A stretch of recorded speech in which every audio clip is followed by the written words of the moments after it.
Well, hello everybody who's coming in. While we're waiting for everybody to join, how about you introduce yourself in the chat, say who you are, what you teach, and where you come from.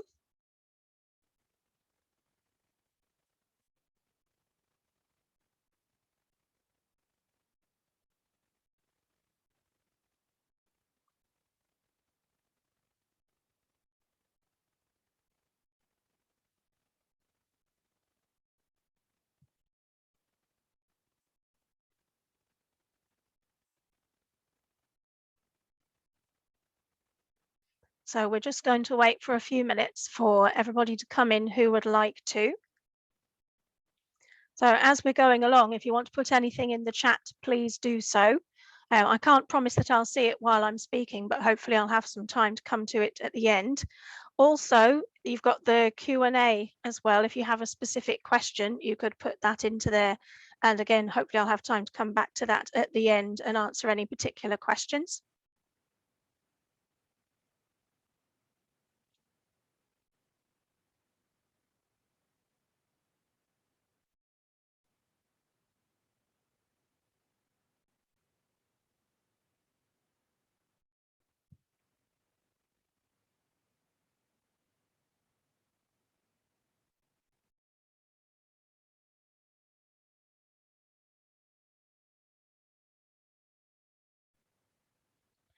So please feel free to introduce yourself in the chat.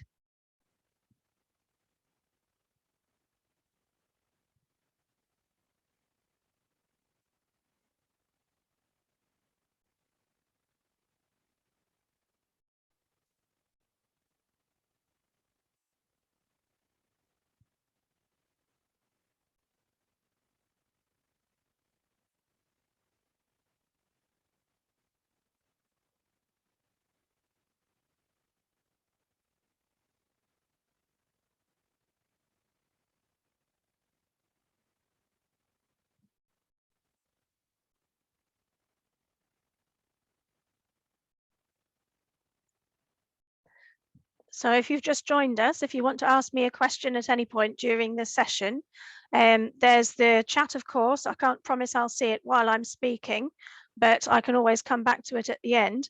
There's also the Q&A button. So if you have any particular questions, you could always type it into the Q&A. And again, I'll be able to come back to that at the end. So I think we'll just wait for one more minute for more people to come along, and then we'll make a start.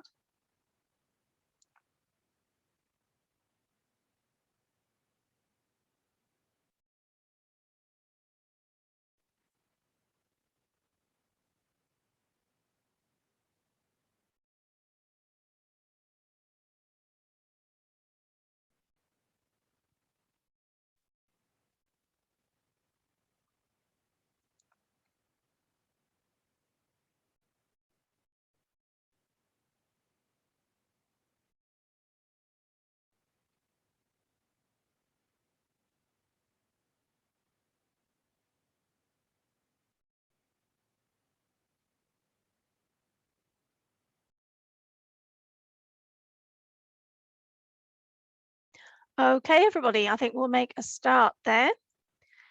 So thank you very much for giving up your Sunday afternoon to come along and listen to my session at the Language Show, which is called Read All About It. So my name is Claire Seckham, and I'm a primary languages teacher and an independent consultant. At the moment, I teach Spanish in 2 primary schools in Sunderland, and I also teach French in a 3rd. Everything that I'm going to be showing you today, you can either find out more information about on my blog, and you can see the URL of my blog just there. It's called Changing Phase. And all of the resources that I'm going to show, you'll be able to find on my website, which is called Lightbulb Languages. If you are a tweeter and you would like to follow me on Twitter, if you don't already, then that's my Twitter name just at the bottom there. So reading then, when we read, what exactly is it that we do? And this is the Oxford English Dictionary definition of reading. So when we read, we infer meaning from a series of usually black squiggles on a page. We have to learn what each squiggle is and how it combines with the other little squiggles to form blocks of meaning, and how these blocks of meaning or words go together to create greater meaning. We also have to learn the sound that each of those squiggles makes, and if that sound changes when it's put next to another squiggle. We also want children to be able to read aloud and to read in their heads for pleasure, for comprehension, and also for information. We want children to be able to distinguish between the different words in the new language and to understand them, and then to understand the meaning in English of that word or phrase or sentence in the new language. So these are the things that we do when we're teaching reading in another language. So for reading aloud, phonics are crucial to confidence, and it's by reading aloud extended passages of the language that children can hear and get to practice the intonation in that new language. Once the children can decipher the sound of a word, they can link that sound to the word that they've already learned and begin to build the meaning and to understand the writing.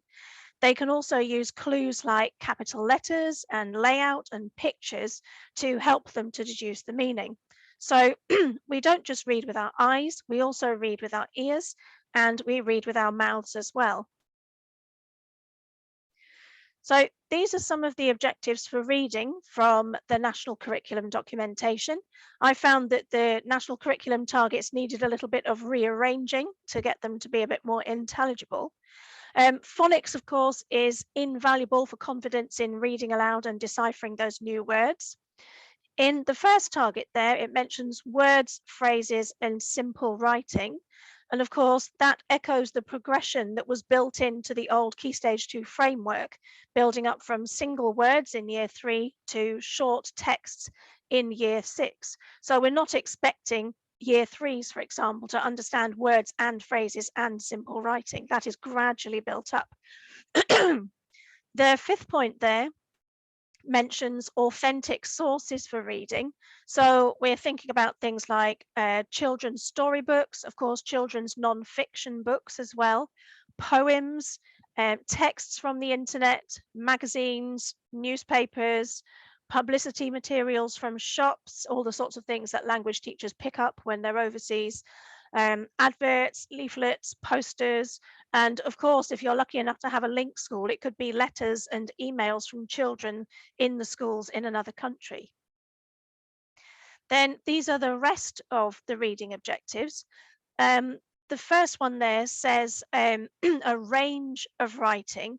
So a range of writing, it could be handwritten text, machine text, it could be stories or letters or news articles. And it's also worth pointing out that quite a lot of the text that children access in Key Stage 2 is writing that's been written by a language teacher for practicing a particular point, as opposed to authentic materials. Now, when it comes to language learning skills, via reading, children are going to see some of the patterns and grammar and words of the language in action, and they will also see the grammar points in action that are mentioned in the National Curriculum documentation.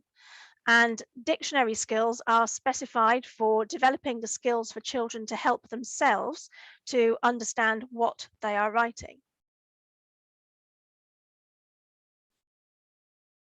So we're going to be looking at some ideas and some possible resources for word level reading, then phrase level, and then sentence level and text level reading. And of course, all of these activities are very adaptable. I'm going to be showing you some resources in both Spanish and French. So it's often worth giving children an extended passage of the language. They don't necessarily have to be able to understand it, for them to be able to notice differences in the conventions of that text, because there can be some significant differences in punctuation and accents and so on between the new language and English. So this is an example of a text that I've pulled off the internet. And what similarities and what differences would we want children to notice about reading this text? So straight away, because it's Spanish, they're going to notice upside down punctuation. They will notice as well that there are lots of accents on various of the vowels. But of course, they will also notice that every sentence begins with a capital letter and also ends with a full stop. So there are definitely similarities and differences between the writing systems. So showing them this in advance, they're going to be a lot more alert to things as they start to read more in the new language. I also get them to practice writing the accents and writing the upside down punctuation very early on, usually the first 3 or 4 weeks of year 3, to make them aware of these special characters which they will see in text and which of course they're going to have to replicate for themselves when they're writing. As far as cognates are concerned, it's something that we often mention in passing while we're teaching new vocabulary, but we don't necessarily spend a lot of time actually examining them because they're very useful as a strategy for reading and for understanding unknown words. And children don't often trust themselves that cognates really are as straightforward as they look. We can see a lot of cognates, for example, just by looking at the headings on the El País website. So we can see Internacional, Opinión, Economía, Sociedad, Educación, a lot of these headlines, and the headings are the same as we would see in an English paper. Now, dominoes and shape puzzles are very good for introducing reading because the pieces are very small. You can only fit a little bit of writing on a small section to read. And you can use them for reading and matching the new language and English, or it could be the new language and pictures. If you're feeling a bit mean, it could be a combination of the two. For example, here are some dominoes that I've made with a bit of culture thrown in as well. So it's for the months in Spanish. Each month is represented by its word and also by an image that represents a fiesta that happens in that month. And by the time the children get to do the months in year 4, they have already talked about most of these fiestas. Also useful are shape puzzles, which are like glorified dominoes, if you like, because the pieces have more than 2 sides, more than 2 connections that need to be made. So this one you can see in the picture is made of triangles, and each side on the triangle has something that you need to match with another triangle. If it has a blank side, like you can see on the left-hand side there, that's the outside of your puzzle. So for this one, you were matching either Spanish and English or Spanish and pictures, and you can have both of those if you use shape puzzles. I use a lot of flashcards when I'm teaching because I like how you can manipulate them. They're very versatile. And I also have some matching sets of small picture cards that I often give to the children, and they are accompanied by word cards. I often give the children sets of picture cards and corresponding word cards and ask them to help their partners to practice. And they come up with some really good ideas of helping each other to practice using the pictures and using the words. Another idea for reading is categorization or classification, where you're looking for one group of words at any one time. And one way of doing this sorting is by trash or treasure. So in Spanish, that's tesoro or basura. So I do this, for example, with dates when we've learned the numbers and the days and the months, and we're coming to putting those together to form the date. I give them a collection of words which have some days, some numbers, and some months. And we do a different sort each time. So the first time they have to look for the days of the week. The second time they have to look for the numbers, and the third time they have to look for the months. And every time they find what they need, they put that into the treasure. Everything else goes into the trash. And you find that as they do more sorting, they get quicker and quicker because they've seen and read the words multiple times by the time you're asking them, for example, to find the numbers that are divisible by 5. Something that's good for applying phonic knowledge to is animal sounds. So can the children read and work out what each animal sound is? And therefore, by making that sound themselves, can they work out which of the animals makes it?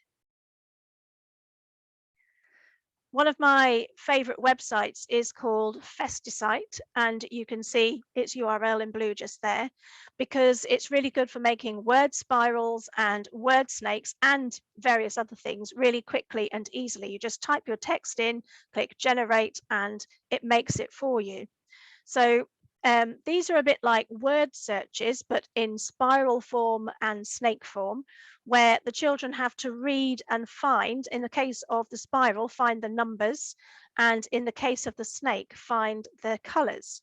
So you could use these also for that activity where you have a sentence that has no spaces or punctuation, and you have to separate it out into the words, putting in the text and the punctuation, the capital letters and the punctuation as well. Something else that we can do for reading, which works particularly well when we're practicing numbers, is understanding and sequencing. So anything can be sequenced. It could be numbers, it could be times, of course, it could be the parts of a story as well. And what I like to do with these is to give the children the written numbers like that in a group or in a pair. They have to work out which order they go in, and then when they give you the signal to say they've worked the order out, then I ask them to read them back to me in the right order. Something else which I do quite a lot is reading from tables. And this is something that I've done ever since my, I think it was second year in primary, when I was doing weather with a class, and their class teacher, who happened to be the maths lead, came in and said, "Oh, I see that you're talking about weather in different places. Would it be possible to work out a table? Because some of them are finding really hard to read information off tables." So I put together this table of the different regions in Spain, information about them and what their weather tends to be like. And we have different questions that they have to answer, and they read along the table, find the right row, the right column, and find the right data that they need. Something else that you might want to try on just a word level is multiple choice. So again, this is reading single words for meaning, and it could also incorporate some spelling and some phonics as well. So this one, for the color red in Spanish, it has rojo, letter C, as the correct answer, but I also put in rosa, answer A, which is pink, because pink and red are quite often mixed up, and then two wrong spellings, as B and D, which they think, "Oh, I know how to say it, but how is that going to be represented in writing?" Something else that you might like to try for some online games to help children to practice their reading is using Quizlet, where you can either type in or paste in your word lists, and it generates lots of activities for you. So, for example, the spell one is it says the word for you and you have to type it in correctly. There's a test function, which is questions and answers and also multiple choice. There's match, which is a matching game. You have to match up the English and the new language. Gravity, the children particularly like, because you have to type the correct answers in before the asteroid hits. So there's quite a few different activities with Quizlet. I also like Study Stack because it has a few more options. So once you've typed your words in and you've got your group of words, there's flashcards to help you to learn. There's a matching game, Hangman. There's a crossword where you highlight the clue and then type in the answer. There's a bug match, for example. You have to move the bug to eat the ant that corresponds to the right answer, and so on. So lots of different things that children can do to read the words and answer the questions. You may also have seen educandy.com, which is run by the people at Linguascope. So you enter your data set or your pairs of words. You can also put pictures in as well. And it's been updated recently, and you can put sound in as well. And it generates for you lots of activities like matching and finding the links and so on. And it's very easy to share these activities with students for them to then play on their devices or for them to play at home on computers as well. So coming on to phrase level and sentence level. So phrase level and sentence level, we're thinking year 4, year 5, mostly at the moment. So one of the topics that I do with year 5 is the planets, because it's something that they do in science anyway. And it's a great introduction to longer descriptive sentences, while of course using all that knowledge about the planets and about space that they've gained by learning this in science as well. So once we've learned the names of the planets themselves, we start putting them into some descriptive sentences. And I'll show them a sentence like this that has ... So the name of a planet is going to go in there. Es un planeta enorme. So deliberately choosing cognates so that they can work out what the sentence is saying. They know the verb form es is from previous units. And so we discuss which planet name is going to go into the gap. And we usually get it right that it's Júpiter es un planeta enorme. And then we have the pairs of opposites. So we have enormous and tiny, fast and slow, hot and cold. And we discuss which planet name is going to go best in which gap. We then practice reading and saying the sentences together using actions to help us out as well. For the next one, Post-it grids are primarily a writing activity, but they're also really useful for reading as well. So the one you can see in the picture here is for the weather.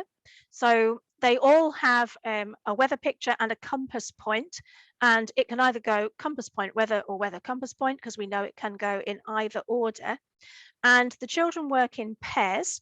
I give them a little pile of Post-its, and they have to work together to write the correct sentence on their Post-it, and then they stick it onto the picture that it goes with. When they've done all 16 of those, I ask them to take all their Post-its off and jumble them up so that they're not in any particular order. And then they swap over with a pair who have also finished, and then they have to match up each other's sentences. So the writing activity has then become a reading activity for the other pair, and they're often quite harsh marking wise for each other as well. They like to correct each other's mistakes as they're doing this activity. You might like to have a game of Cluedo, because this is speaking and reading and listening all combined. And of course, the framework that you use can be useful for writing later on. So this is an example of a sentence about birthday. And as you can see, we've got 2 columns where there is a choice to be made, one with the number, which I put in figures, so they have to think about what the words are.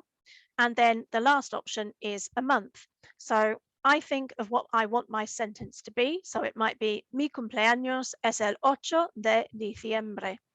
And then the children take it in turns to say, to read out what they think my sentence is. And the only feedback that I will give them is how many parts they get right. So if somebody says, mi cumpleaños es el 12 de diciembre, I'll say uno, because they got one part right. And of course, then the others have to listen very carefully to see what's been said, therefore what is not in the sentence and what could be in the sentence. So if they think they're trying to guess your sentence, but actually they're saying lots and lots and lots and lots of birthday sentences. Then a variation on that theme, which is really popular, is trapdoor. And I have 2 year 3 classes who literally beg to be allowed to play trapdoor each lesson. So again, you've got your grids where there are options to be made. And we can either play this in pairs or as a whole class. If we're playing it as a whole class, I always think of my sentence. And then a brave child is the one who goes first and starts to read what they think my sentence will be. So on the top line there, my sentence might be, me gusta la limonada y me encanta el jamón. So if child 1 starts off by saying, me gusta, I'll say, yes, carry on. But then they might say, el queso, and I'll say, no, trapdoor. And the next person has to go back to the beginning and start again. So again, it's really important for the children to listen to each other so they know what's been trapdoored and what is in part as part of the sentence until we get the whole sentence. It gets very competitive and they really love to play this. Something else that's useful for reading is odd one out. So you can use odd one out with words, with phrases, with sentences. You could even put pictures in as well, where pictures represent certain words or sentences as well.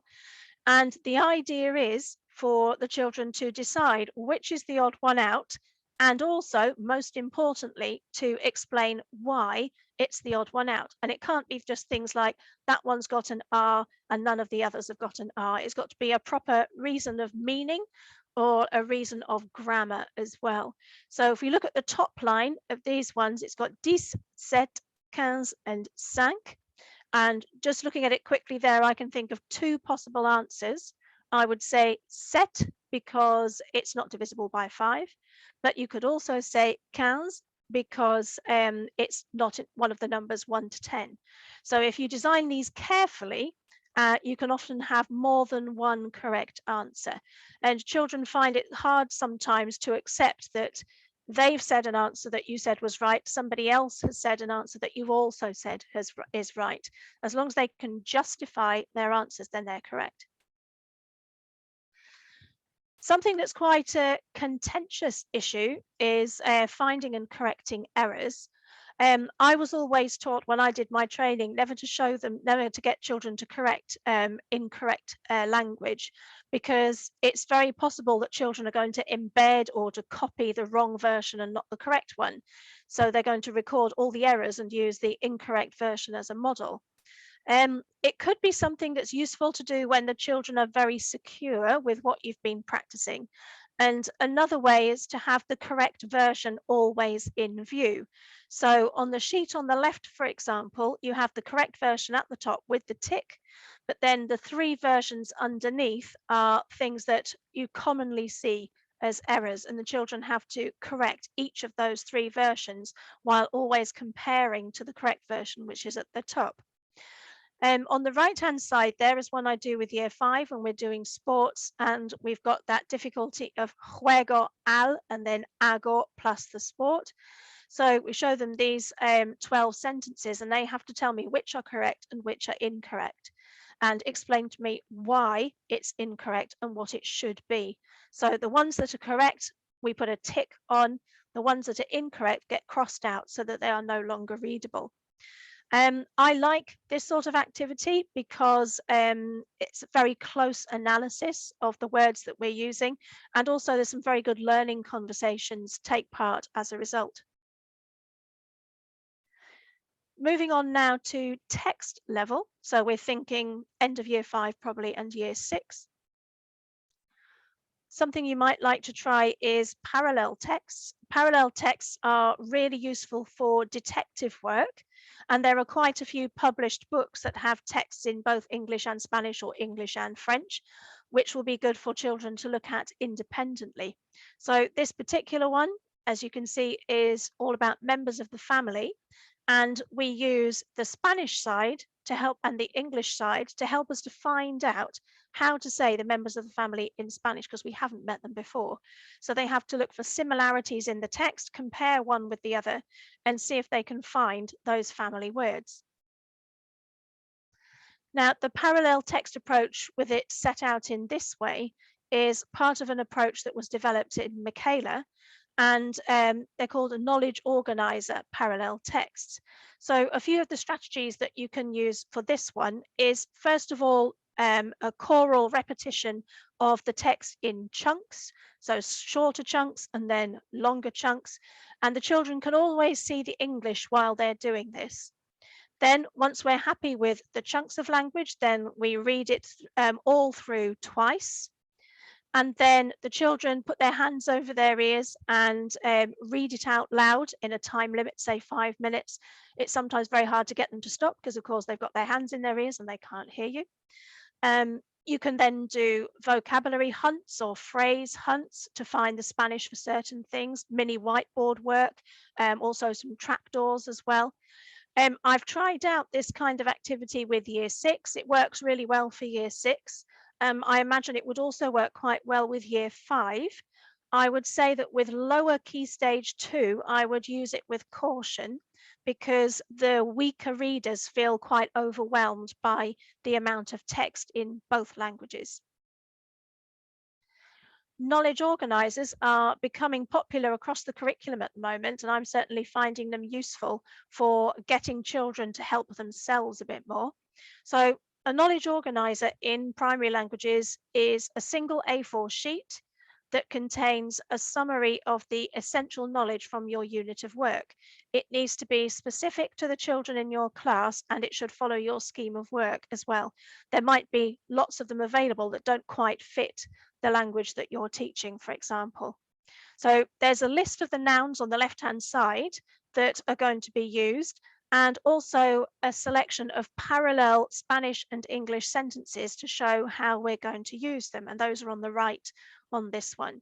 There is also an explanation of the grammar that is going to be covered. So here we've got a box explaining about plurals of nouns, because if you're going to be talking about more than one brother or sister or more than one pet, then you're going to need to know how to make a noun plural. There are also some key verbs and some key sounds at the top there. So I give these to my classes at the beginning of each unit, and the children do use them every lesson. In fact, there are some children who, as soon as they get their book at the beginning of the lesson, will open it up at that page. And they seem to be liking being able to refer to them while we're doing our speaking and listening work. And I've been able to answer a lot of questions recently just by saying, look at your knowledge organizer. They've certainly been far more useful than previous word lists or writing frames, because everything that they need is there, including the English as well. Sometimes the way to find reading texts to fit your curriculum is to make them yourself and to get other people to help you with that. So I use my blog to ask people to help me, and I've made quite a few of these particular resources in that way. So the format and the color coding is inspired by the work of a languages teacher in the US called Samara Spielberg. And we use the sequence of the colors to help us to build our own sentences and to look at word classes as well. And these are also really useful texts for who says this or who does reading comprehension activity. So when I've used ones like this in the classroom, we've looked at the sequence of colors. When we're writing our own sentences, what do we always have to put first? And it's quite clear on here that it's the yellow part that always has to go first, saying in my rucksack, in my case, in my pencil case, for example. Then that's always followed by the green bit, that core verb, il y a, for example, which is in turn always followed by either a blue or a red, an un or an une. So it's very useful from a visual point of view to work out what goes where in our sentence. So this is quite a recent one that I've made, and this was made to help year 5 when they were starting out with their adjectival agreement and adjectival position as well. So it's all about describing yourself with adjectives of character, but also describing hair and eyes as well. So I use this to say, find somebody who has blue eyes, find somebody who has brown hair, find somebody who is quite sporty, find somebody who is very sporty. So there was some quite detailed reading that the children had to do to work out the intensifiers, and also, of course, to look at the difference between I am and I am not as well. Then going off at a tangent, I've used one of these crowdsourced texts for a different kind of reading activity. So this was for year 6 children who find out what infinitives are, and we practice using them with opinions that they also know from year 4. So they had a copy of the texts. They had to look at the questions which were on the board, A to L, and then they had to work out which person, 1, 2, 3, 4, or 5, was the answer. Then they had some little post-its, and they had to come and stick their post-it in the right place on the board to say what their answer was. So my plan had been that they would come and stick the post-its actually on the question on the board, but then one of the children pointed out that every time somebody did that, it would make the picture change on the board. So I quickly drew a grid on the other whiteboard and we stuck them on there instead, and it seemed to work absolutely fine. The children really enjoyed it because it got very competitive. They were having to read closely with their partner, and then of course they got the opportunity to come up to the front of the classroom, stick their post-it on the board. So there's a lot of movement involved. So authentic websites provide us with a lot of reading material. We can ask simple comprehension questions about what we can see. I like looking at websites for sweets and websites for stationery as well. It's really good for money as well.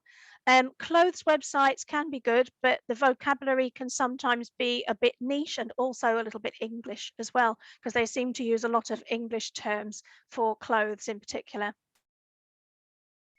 So poems, rhymes and songs are specified in the Key Stage 2 programme of study. And this one is part of an anthology of 25 poems that I wrote to tie in with my scheme of work, because it was actually proving quite hard to find poems to suit the language that I was teaching. When we learn a song or a poem, the words are always on the board in this way. And the children also have a little copy that they put in their books, because some of them prefer to look at it in front of them. And we practice it together word by word, chunk by chunk, line by line, and then we read it, all of us together, and then we perform it. Now, this one is a little bit like a dialogue, as you can see from the setup. So we might split into groups and have half the class being the yellow bubbles and half the class being the blue bubbles. Sometimes we use poems that have a grammatical intent. And this poem by Gloria Fuertes is really good for showing adjectival agreement and introducing that whole notion of adjectival agreement in Spanish. So we read it through and discuss why sometimes it says redondo for round and why it sometimes says redonda.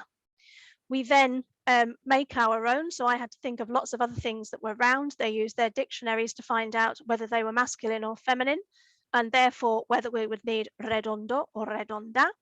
And then the children, I gave them the challenge of adapting it again, but this time not talking about things that were round, but things that were square. So in pairs, they had to think of lots of things that were square, find them in the dictionary, look at whether they were masculine or feminine. That told them if they had to put el or la in front. It also told them whether they had to write cuadrado, masculine, or cuadrada in their sentence. And you can see a really good example of one of the poems that came out of that just there. Something else we do is dialogues. These are for reading and speaking. They can be adapted in all sorts of different ways. The children love to perform them and to tweak it, to change little bits. They might change the way of saying hello, change the way of saying goodbye, change their age, change their birthday, but the framework is always there. Then we could also use some authentic foreign language books. This is one that I like to use called Los Colores. It has very simple sentences. So, tengo un padre azul, es una ballena. And so we combine this with members of the family, with colors, and with animals as well. And it's very easy to adapt. There are also many translations of English language stories. All of the ones that you can see here were originally written in English first. And if the children already know the story in English, it's going to help them with their understanding as they read the story in their new language. I also like to use English stories, which I read in English, as a stimulus to open up a topic, if you like. So Silly Billy is all about Guatemalan worry dolls. I do a unit all about Guatemala and we make worry dolls in year 2. And this book, this story helps to explain that. With Bear's magic pencil, Bear has a magic pencil and he uses it to draw himself out of trouble. So this is another good avenue for some dictionary work. Can children decide what Bear is going to draw himself out of trouble? Can they find the word in the dictionary and add it to their version of the story? It may also be that your own children have some good books that might be easy to adapt into another language. My 2 daughters used to have a book that they liked called Yummy Yucky, which taught little babies what to eat and what not to eat. And I interpreted this and translated this into Spanish. So we have que rico and que asco. And the good thing about the English original was it had lots of sort of pairs of words and rhyming words. So I tried to think of similar things in Spanish too. So for example, we have guisantes, que rico, gusanos, que asco. And then an alternative version of that is to use ñam ñam and pach instead. So we have moras, ñam ñam, mocos, pach. And bogies, by the way, do feature in the English original as well. You could also make your own stories. Again, if you can't quite find the right one to fit in with what you want to teach. So these are some PowerPoint stories that I made for year one, and it was actually during one of the lockdowns when I was making video lessons, but I have since used them in class before, and they love reading along and doing the voices of the different monsters. So the bars along the bottom are the narration, and then the monsters speak in the speech bubbles. And there's lots of counting involved with these ones and some just simple animation to put the ingredients into the soup and to make the monster bite the fruits as well. There are some tools that you can use to make your own stories like Storybird, and you can make lots of different stories with their resource as well. There's also storyjumper.com. I really like Storyjumper because you can import your own pictures and use your own pictures in the stories. So, for example, when I made the story at the bottom there, and this was in the times of the South Africa World Cup in 2010, it was a story about the different cities that were hosting the tournament, and I imported that picture of Durban before writing the words by the side. Of course, you can also make your own books in a mini book form. So a mini book is a short piece of writing. It's in the form of a book or in some other format that lends itself to being opened and read. It can be printed, it can be handwritten, and usually as well illustrated or decorated. So we can either do our own pre-printed ones like this Christmas one, or like this one where children have to read the description of the hair and the eyes and then draw the correct hair and eyes on.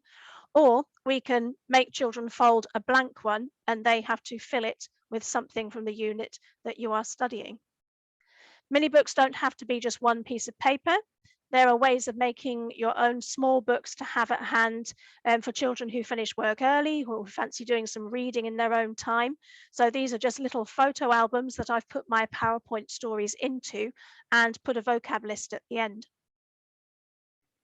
Then texts offer the benefit of extended language with a model to follow. The emphasis is on core language, core structures, with a view to helping students to create their own work afterwards. This is from a lesson pack that I wrote about sports and opinions.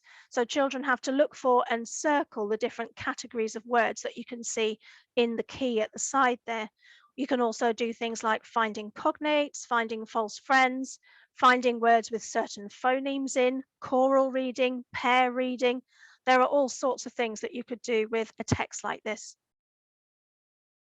Then finally, if you fancy doing some reading of things that children themselves have written, have a look at the magazine that I've been editing called Write Away, and you can see the URL where you can find it just there. We've got 13 issues so far and are currently preparing the 14th. And it's full of writing that has been done by real life children in the UK in their languages lessons. And at the back as well, there are notes from the teachers who have submitted the work saying how they did it, how it fitted into their scheme of work, and why they particularly like it. So I will now just have a look at the chat as I've got 2 more minutes left and see if there have been any particular questions. Hello, everybody. Nice to see you all. Thank you all for your comments. Does anybody have any particular questions? I'm just going to try and see if I can find the Q&A. Do we have anything particular in the Q&A? No, not at the moment. Does anybody else have any particular questions?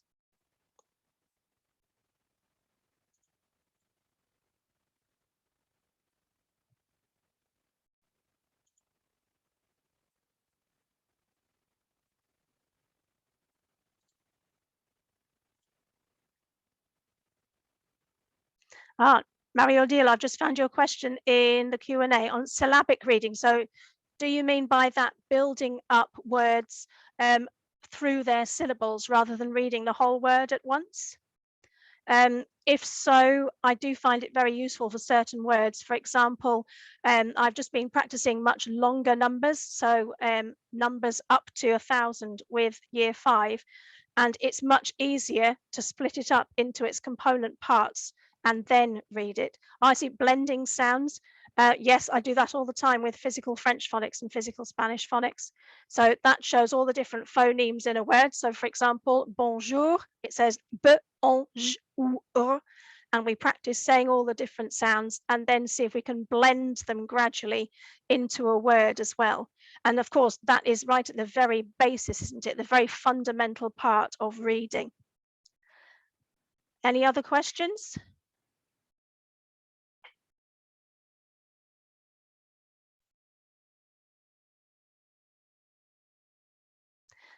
Jackie, you're absolutely right. It is hard to fit them all into 30 minutes. I'm lucky that I have an hour or 45 minutes in my schools.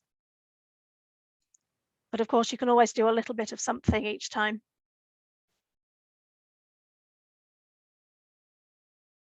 Well, thank you very much, everybody. That is our time over. It was very nice to see you all, and I hope you've been enjoying the Languages Show and have been watching them on catch up as well. So I'm going to say goodbye to everybody now.